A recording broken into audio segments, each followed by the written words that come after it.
도대체 내 돈은 누구한테 있는 걸까? 이렇게 모집하죠. 여기 3억 전세가 껴있다. 그래서 너가 이 3억의 이 집을 매매를 하면은 어떻게 보면은 무자본으로 매매를 하는 것이다. 그래서 이게 바로 무자본 갭 투자라고 하는 거예요. 안녕하세요. 평균 이상이 되고 싶은 평균 이상입니다. 저번 편에서는 이 전세 사기를 당한 제 상황에 대해서 이야기를 드렸는데요. 이번 편에서는 도대체 이런 전세 사기가 왜 일어나는 건지랑 제가 어떻게 대응을 하고 있는지, 그리고 이 예방법에 대해서 이야기해 드리려고 해요. 그럼 시작해 볼게요.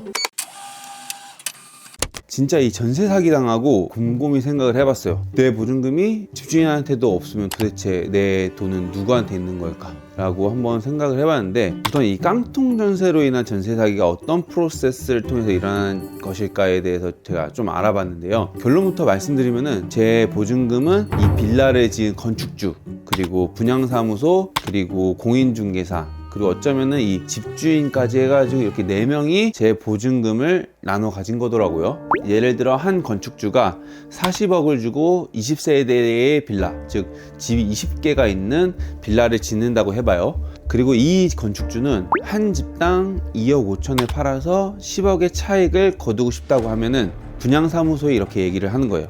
한 집당 3억에 분양해줘라. 그럼 한 집당 5천만 원의 커미션을 줄게. 그러면 그때 이 분양사무소는 공인중개사들한테 3억의 전세 세입자를 알아봐 달라고 해요. 그리고 이때 또 공인중개사들한테 2천만 원의 커미션을 준다고 하는 거죠. 자기가 받은 5천만 원 중에서. 그럼 이 공인중개사들은 각종 이 말빨로 2030 또는 이 신혼부부들을 꼬셔가지고 전세 세입자로 계약을 하는 거예요. 그 이 분양사무소들은 갭 투자들을 모집을 해요. 이렇게 모집하죠. 여기 3억 전세가 껴있다. 그래서 너가 이 3억의 이 집을 매매를 하면은 어떻게 보면은 무자본으로 매매를 하는 것이다. 즉 이 빵원으로 매매를 하는 것이다 라고 말을 해요. 그래서 이게 바로 무자본 갭 투자라고 하는 거예요. 뭐 길거리 가다 보면은 현수막들 많이 보이잖아요. 뭐 1,000만 원으로 집을 살 수 있다, 이런 등등의 현수막들을 보는데, 이 현수막들이 바로 이거예요. 무자본 갭 투자들을 모집한다는 그런 현수막이죠. 이때도 이 분양사무소가 집주인에게 커미션을 주는 경우도 있다고 해요.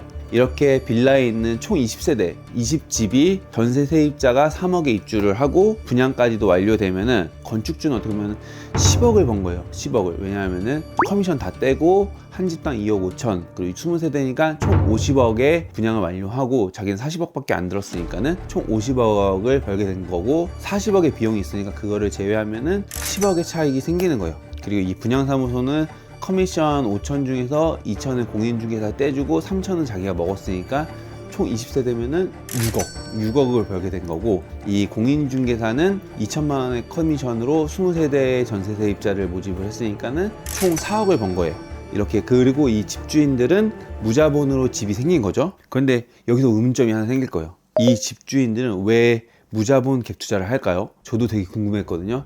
그래서 곰곰이 한번 생각을 해보니까는 2, 3년 전에는 이 전셋값과 집값이 마구마구 오르던 시절이에요. 뭐 눈만 떴다 하면 오르던 시절이었으니까는. 게다가 임대차 3법, 이 임대차 3법으로 인해서 계약갱신 청구권이 생겼죠. 그래서 2+2 계약이 처음 끝나는 2022년 8월쯤에는 전세 대란이 일어날 거라고 언론들도 그랬고, 어떻게 보면 저희들도 그렇게 생각을 했어요. 만약 전세 대란이 올라가서 전세값도 오르고 매매값이 올랐다면 어떻게 됐을까요? 한 갭 투자 집주인이 무자본 갭 투자로 이 3억짜리 전세가 낀 집을 10채 갖고 있다고 한번 해볼까요? 그러면 임대차 3법으로 인해서 5% 이상은 못 올리지만은 전세가를 기준으로 5%는 올릴 수 있으니까는 3억에서 3억 1,500만 원으로 올릴 수 있어요. 전세 계약을 재계약할 때는. 그럼 10채니까는 전세 보증금으로 처음보다는 1억 5천을 더 받은 거예요. 그러면 3억을 무자본으로 받았다가 1,500만 원 플러스해서 10채를 재계약했으니까 1억 5천을 더 받게 되는 거예요. 이 상태에서 또 다른 무자본 갭 투자를 원하는 사람한테 3억 1,500만 원에 매매를 하는 거예요. 그러면 그 사람도 어떻게 보면 영원으로 집을 매매하게 되는 거니까. 그러면은 이 전 주인은 무자본, 아예 영원을 들여서 1억 5천만 원을 벌게 되는 거예요. 뭐 물론 세금이나 이런 문제도 있겠지만 그거는 제가 잘 몰라서 이렇게 간단하게 설명을 드리면은 1억 5천을 벌게 된 거예요, 이 집주인은. 이래서 집값 상승 시기였던 이 2, 3년 동안은 빌라를 몇십 채, 몇백 채 갖고 있는 사람들이 생겼던 거예요. 그런데 여기서 문제가 발생하죠. 금리가 두세 배 올랐어요. 두세 배. 전세 대출로 2억을 빌리면은 예전에는 40만 원 정도가 이자였는데 요즘은 100만 원 정도 되는 것 같아요. 이렇게 금리가 오르니까는 전세 수요가 줄어들게 되는 건 당연해요. 그리고 요즘 전세에 대한 안 좋은 인식이 높아져서 전세 수요가 줄어드는데 한몫을 했어요. 그 결과 이 언론들과 이 갭 투자들이 생각했던 전세 대란은 일어나지 않았고 오히려 전세값이 엄청 떨어졌어요. 또 집값도 같이 떨어졌죠. 그래서 매매가와 전세가가 동일하거나 전세가가 오히려 높아지는 깡통 전세가 정말 많이 생겼어요. 그런데 이 갭 투자 집주인들은 전세값을 내릴 수가 없어요. 왜냐면은 자기들은 전세금 3억을 껴서 무자본으로 3억을 매매했는데 전세를 2억 5천으로 내려버리면은 다음 세입자한테 2억 5천을 받아서 자기 돈 5천을 더한 다음에 3억을 돌려줘야 돼요. 그런데 이 갭 투자하시는 분들은 정말 이런 돈도 없어요. 매매가가 떨어져서 팔아서 돌려줄 수도 없는 상태고요. 게다가 제가 알기로는 이 임대사업자들은 10년인가 8년 동안은 집을 팔 수가 없도록 묶어놨다고 하더라고요. 그래서 이 집주인들은 배째라는 거예요. 근데 이 사람들은 배째도 없어요, 돈이. 이게 요즘 발생하고 있는 이 깡통 전세에 의한 전세 사기가 일어나는 과정이에요. 어찌 보면은 전세 사기는 폰지 사기랑 똑같아요. 이렇게 전세 사기가 발생하면 어떻게 해야 할까요? 인터넷에도 뭐 이렇게 하라는 말도 많아요. 그런데 이 직접 당해본 사람보다는 정확한 정보는 없는 것 같아요. 저도 인터넷에서 막 찾아봤는데 사실상 이상적인 이야기만 하고 이렇게 어떻게 보면 이 법적으로 나와 있는 이야기만 해요. 그래서 제가 지금 이야기하고 있는 거는 어떻게 보면 되게 좋은 정보일 수도 있으니까는 이 주변에 깡통 전세라든지 전세 사기를 당한 분들이 있으면은 꼭 공유를 해주세요. 일단 첫 번째로 2년 연장할 생각이 아니면은 최소 만기 3개월 전부터는 나간다고 전화랑 문자를 꼭 하세요. 참고로 이 전화할 때는 무조건 녹음을 하셔야 돼요. 아이폰이라면은 스피커폰을 켜놓고 이 녹음기라든지 애플워치 있으시잖아요. 애플워치 있으신 분들은 애플워치 음성 메모를 켜고 녹음을 꼭 하셔야 돼요. 그리고 전화 통화가 끝난 후에는 이 통화 내용을 요약을 해서 문자로 꼭 보내야 돼요. 왜냐하면은 이 갱신 거절한다는 이 증거는 나중에 임차권 등기 명령을 쓸 때도 그리고 소송을 할 때도 꼭 필요한 증거이기 때문이에요. 다음으로는 이 갱신 거절 내용을 우체국에 가서 내용 증명으로 보내야 해요. 그리고 내용 증명 보낼 때는 꼭 배달 증명도 함께 해야 돼요. 이 내용 증명 포맷은 제가 이 유튜브 커뮤니티에 올려놨으니까 많이 참고해 주시면 좋을 것 같아요. 그리고 이 내용 증명을 보낸 다음에는 꼭 잘 보관하세요. 그리고 참고로 뭐 전세계약서라든지 뭐 내용증명서 그리고 임차권 등기 명령 이런 모든 서류는 꼭 사본으로 2부씩은 갖고 계시고 그리고 꼭 스캔해서 파일로도 갖고 계셔야 돼요. 왜냐하면 서류를 제출하는 곳이 정말 많아요. 그래서 잘못하면 분실할 수도 있기 때문에 꼭 사본이랑 스캔본을 꼭 갖고 있으시는 게 좋아요. 그리고 내용증명을 보내고 만기 때까지도 세입자가 안 들어올 것 같다.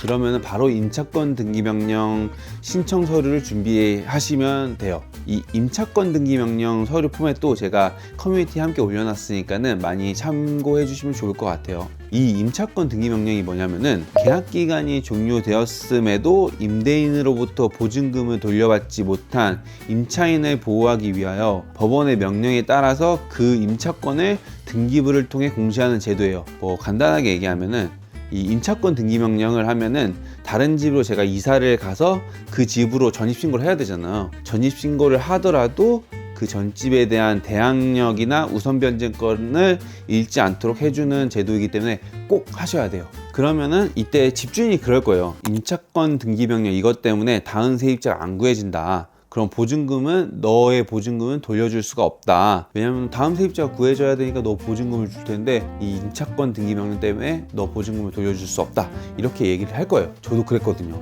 그런데 갭 투자 임대인의 세입자 중에서 한 명만 임차권 등기 명령을 해도 그 임대인 앞으로 보증보험이 이제는 가입이 안 돼요. 그럼 앞서 말했던 것처럼 뭐 보증보험 가입이 안 되기 때문에 어차피 다음 세입자는 구하기가 어려워져요. 그렇기 때문에 그냥 하는 게 나아요. 임차권 등기 명령은 바로 만기가 되면은 바로 하는 게 좋아요. 필요한 서류는 임차권 등기 명령 신청서와 그리고 주민등록 등본 그리고 등기부 등본 전세계약서와 내용증명 보냈던 자료예요. 아까 말씀드렸던 것처럼 내용증명은 꼭 갖고 갖고 계셔야 돼요. 이 임차권 등기 명령을 신청하는 곳은 관할 법원인데 네이버에 검색하면 내가 사는 곳에 관할하는 법원이 어딘지 나와요. 거기로 가서 제출을 하면 되는데요. 서류는 꼭 만기일 이전에 준비를 해서 만기일 아침에 꼭 제출을 하세요. 서류 준비하는 게 생각보다 오래 걸려요. 그래서 한 3, 4일의 텀을 두고 이 서류들을 준비하고 만기일 오전에 딱 제출하는 것을 추천드리고 싶어요. 그리고 전세 대출을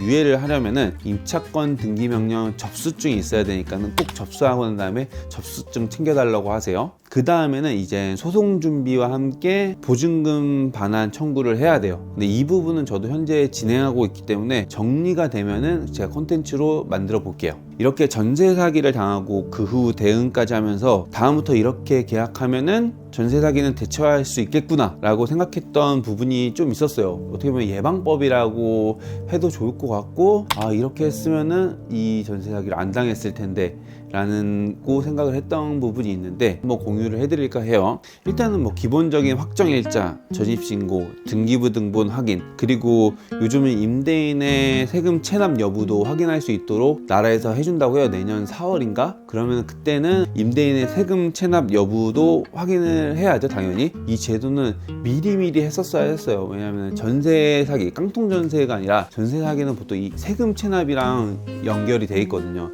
이번에 빌라왕 사건도 그렇고, 그래서 이 제도는 빨리 했어야 되는데 그래도 나중에라도 내년 4월에라도 된다고 하니까 이 부분은 꼭 체크를 하시면 될 것 같아요. 그리고 특약, 이 깡통 전세로 인한 전세 사기 과정에 대해서 제가 말씀을 드렸었잖아요. 근데 이 과정들을 특약으로 막아버리는 거예요. 첫 번째로 보증보험 100%로 가입이 안 되면은 바로 계약 취소 및 계약금을 돌려주는 것. 그리고 두 번째로는 계약 기간 중에 임대인이 변경될 시에는 계약 취소 및 계약금을 돌려주는 것. 그리고 세 번째로는 전세 대출이 안 나오면은 바로 계약금을 돌려주는 것. 이 세 가지 특약이 있으면은 전세 사기를 피할 수 있어요. 왜냐하면은 이 건축주들이 갭 투자들한테 넘기려고 전세 세입자를 받는 거라면은 이 특약을 절대로 안 넣으려고 할 거예요. 안 넣으려고 하면은 그 집은 그냥 깡통 전세를 예고한 집이라고 생각을 하고 계약을 안 하면 되는 거예요. 그렇게 해서 전세 사기를 피할 수 있을 거예요. 다른 집에 가서도 이 세 개 특약을 걸어달라 했는데 안 걸어준다 그러면은 계약을 안 하면 되는 거예요.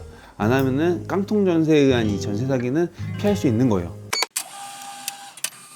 여기까지 제가 지금 겪고 있는 상황이랑 어떻게 대응을 했는지랑, 그리고 이 대응을 하면서 느낀 제도의 문제점, 그리고 예방법들을 좀 설명을 드렸는데요. 사실 아직도 저는 멘탈이 100% 회복되지는 않았어요. 그런데 이전에 말씀드렸던 것처럼 가만히 있는다고 변하는 것도 없고, 이미 일은 벌어졌으니까는 열심히 잘 살아보려고 해요. 하고 있는 일 계속하고 또 유튜브도 열심히 해보려고 하고 있어요. 그리고 이 전세 사기 당하신 분들, 절대 당신들이 바보라서 전세 사기를 당한 게 아니에요. 저도 처음에는 제가 바보라서 당했나 해서 되게 자괴감에 빠졌었는데 그게 아니더라고요. 제가 잘못한 게 아니라 나쁜 사람들이 너무 많아서 당한 거니까는 절대 자괴감에 빠지지 말고 우리 한번 희망을 잃지 않아 봐요. 저도 그렇고 지금 피해자분들도 굉장히 힘들 텐데 희망을 잃지 말고 좀 기다려보면 되지 않을까. 정부에서 지금 많은 얘기도 하고 있고 언론에서도 계속 얘기하고 있으니까 조만간 대처 방안이 나올 것 같아요. 그러니까 좀만 버텨보고 절대 집주인이랑 타협하지 않았으면 좋겠어요. 되게 나쁜 사람들이잖아요. 그럼 이상 여기까지 평균 이상이 되고 싶은 평균 이상입니다 였습니다. 다음에는 저의 본업인 이제 패션 콘텐츠 다시 찾아뵙도록 할게요. 그럼 다음에 뵙겠습니다.